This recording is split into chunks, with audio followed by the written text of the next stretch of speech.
நம்முடைய எதிரிகள் ஒன்றை புரிந்து கொள்ளவில்லை. யாரும் இவரை எளிமையாக அசைத்து பார்க்க முடியாது.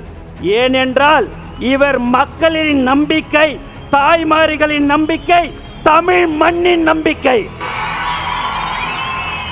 நம் கட்சியின் எதிர்கால திட்டங்களையும் விளக்க வேண்டும். நம் தலைவர் அவர்களை 2026 முதலமைச்சராக அமர்வதற்கு நாம் எல்லோரும் சபதம் ஏற்றுக்கொள்ள வேண்டும்.